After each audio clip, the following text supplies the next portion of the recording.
నమస్తే ఫ్రెండ్స్, నేను మీ Anushree. Welcome to Anushree vlogs.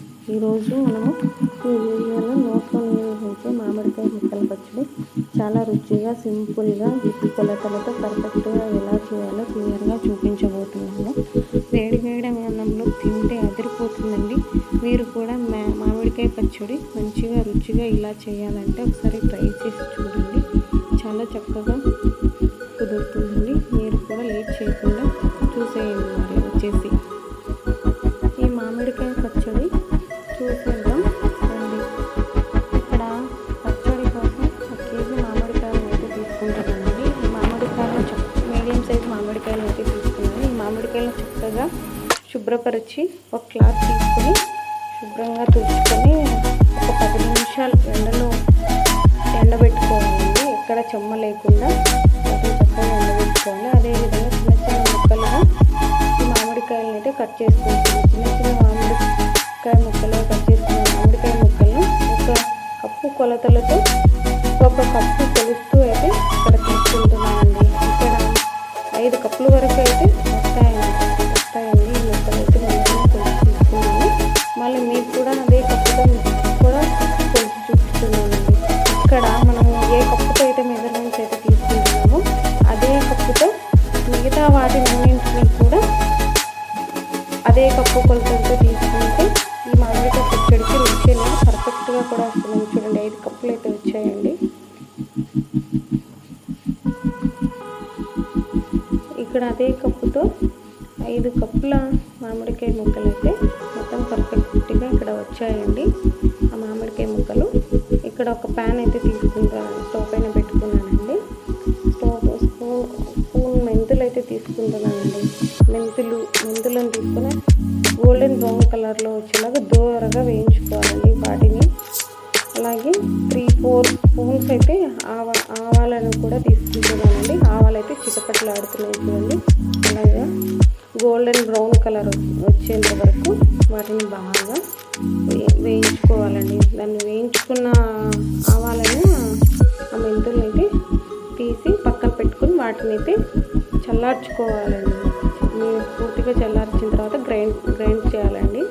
అదేవిధంగా ప్యాన్ అయితే తీసుకొని మనం ఏ కప్పుతో అయితే మెజర్మెంట్ అయితే తీసుకుంటున్నామో అదే కప్పుతో ఆయిల్ అయితే తీసుకుంటున్నామండి.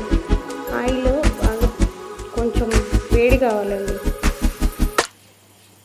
ఆయిల్ అంతా వేడి అయిన తర్వాత అదేవిధంగా ప్యాన్లో పప్పు నూనె తీసుకున్నాం కదా, వాటితో పాటు ఆవాలు,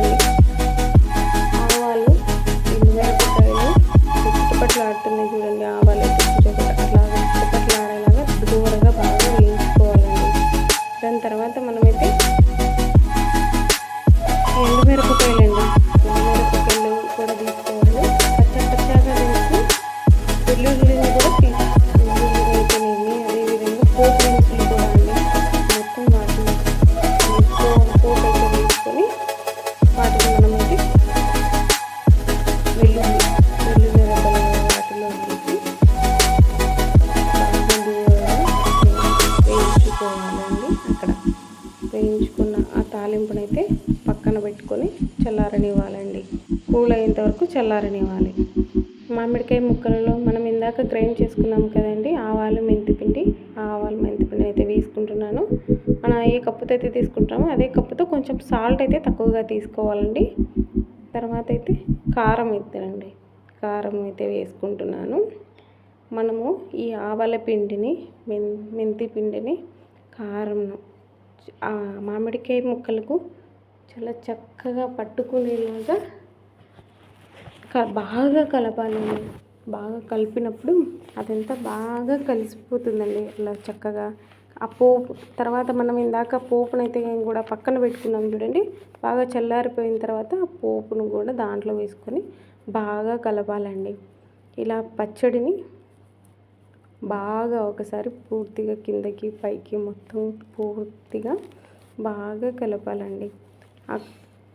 చూడండి, అలా బాగా కలపాలి. ఆయిల్ అనేది బాగా కనపడుతుంది, పర్ఫెక్ట్గా సరిపోతుందండి. మనం ఆ కప్పు ఆయిల్ అయితే తీసుకున్నాం కదా, ఆ కప్పు ఆయిల్ అయితే బాగా సరిపోతుందండి. ఆ ఉప్పు, కారము, అదంతా ముక్కలకు పట్టేదానికి 2-3 డేస్ అయితే బాగా పడుతుందండి. అలాగా మొత్తం ముక్కలను అట్లా కిందకి ఒత్తుకున్నట్లుగా అలాగా పెట్టుకోవాలండి. పెట్టుకున్న తర్వాత ఇలాగ దీంట్లో అయితే ఉంచుకోకూడదు కాబట్టి మనం ఒక ఎయిటెడ్ బాక్స్లోకి అయితే ప్లాస్టిక్ది అయితేనేమి, అదైతే గాజు పింగాణి టైప్ దాంట్లోనైతేనేమండి మనకి ఏది అవైలబుల్లో ఉంటే దాంట్లోకి స్టోరేజ్ అయితే ఈ విధంగా చేసుకోవాలండి. ఆ బాక్సులకు చెమ్మ కానీ నీటి చెమ్మ ఏది లేకుండా నీటి చెమ్మ అనేది ఏం లేకుండా బాగా దాన్ని చక్కగా చూసుకోవాలండి. అలాగా బాగా ఒత్తినప్పుడు అది 2-3 రోజులకి అనేది బాగా ముక్కలకు దాని పైన ఆయిల్ అనేది అండి బాగా అట్లా ముక్కలను ఒత్తి పెడితే ఆయిల్ అనేది బాగా పైన వస్తుందండి. అప్పుడు ఊరుతుందండి బాగా. ఇలా వేసుకునే దాంట్లో నేను అన్నం అయితే కలిపేసుకున్నానండి. ఈ పికిల్ మీకు నచ్చినట్లయితే ఒక